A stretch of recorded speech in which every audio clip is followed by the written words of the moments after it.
Сәлем достар, қалдарыңыз қалай? Көптен бері каналға көңіл бөлмей кеттім. Дұрысталуға тырысамын. Корей тіліндегі деңгейлеріңіз қалай болып жатыр? Мен сияқты қалып қойған жоқсыздар ма? Қалдырып кетпедіңіздер ма?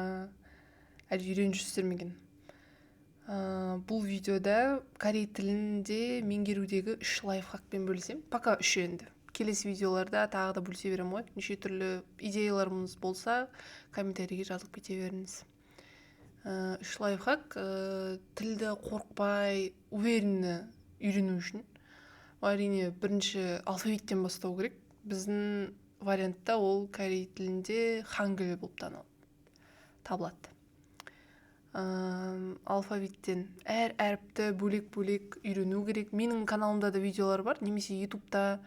Сосын ең күшті үйрететін ол дропс сияқты меніңше. Дропс именно корей тіліндегі. Бірақ мен 2019 жылдары үйреніп бастадым. Ол кезде менде мақсат болған жоқ, просто жай оқи берем деген қателік болды да. Сіздерге қазір енді мен айтқым келеді ақылымды. Мақсат табу керексіздер. Қандай мақсат бар сізде? Мысалы, Кореяға саяхаттау ма? Бір мақсатты тауып аласыз, не үшін меңгергіңіз келетін. Сосын сонымен айналыса бастайсыз ғой.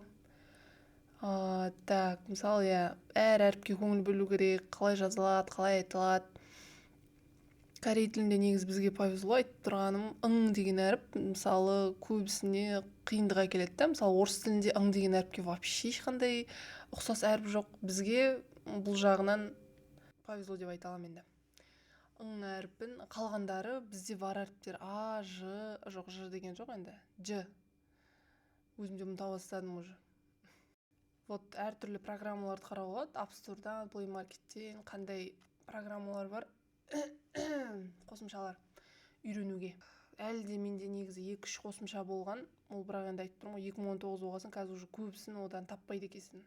Play Market'тен, App Store'дан, но өзіңізбен 4-5 скачать етіп көріп, қайсысы ыңғайлау, қайсысы өзіңізге ұнайды, сонымен айналыса берсеңіз болады. Негізі осыған бір корей тіліне күніне 30 минут бөлсеңіз, ол да жеткілікті негізі сіздерге. Так, сосын екінші лайфхак бізде ол сүйікті дорамаларымыз бар біздің әрине.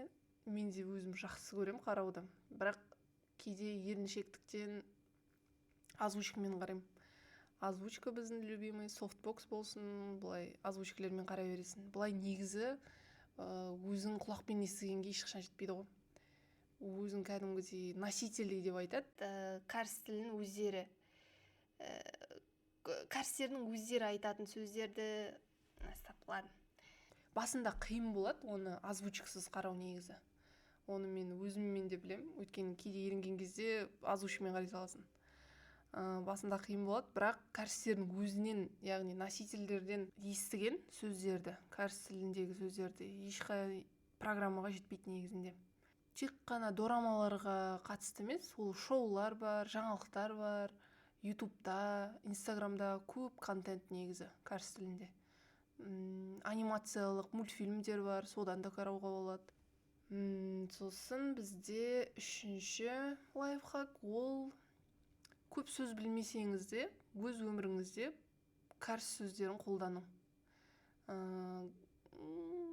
Кәдімгі приветствие болсын, амандасу, қоштасу. Бірақ қате оқуыңыз болуы мүмкін, бірақ бастысы тоқтатпау, оқи беру.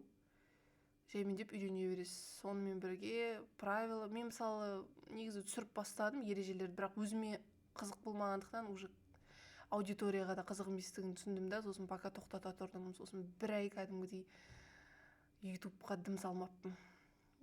Тіліңізді жаттықтырып оқи беру керек негізі. Мүмкін қате оқырсыз, мүмкін дұрыс емес оқырсыз, бірақ главный практика болу керек. Бірінші этаптарда осы жеткілікті негізі. Сосын дорамаларға келген кезде, мен мысалы цветочки после ягодок бәріміздің қарағанымыз шығар. 2000 жылғы 2010 жылғы выпуск. Цветочки после ягодок. Маған мынаяққа тайский версиясын жіберді. Тайский версиясы енді ол да дұрыс шығар, бірақ 2008 даже мәссаған. 2008-де мен 4 жаста болдым. Ондай да болады екен. просто өзімнің ең алғашқы көрген дораммен бөлісіп жатырмын. Солай, сондықтан күніне 30 минут бөліңіз обязательно тілге. Мен сияқты қателік болмас үшін. Мен мысалы айтып тұрмын ғой, 2019-да бастадым, бірақ менде ондай прям прорыв жоқ. Өйткені менде перерывтар үлкен болды. Кішкене оқып бастаймын, сосын қалдырып кетемін. Жаттап келе жатамын, сосын қалдырып кетемін. Ол өте жаман әдет негізі. Сіздер бұндай қателікті қайталамаңыздар.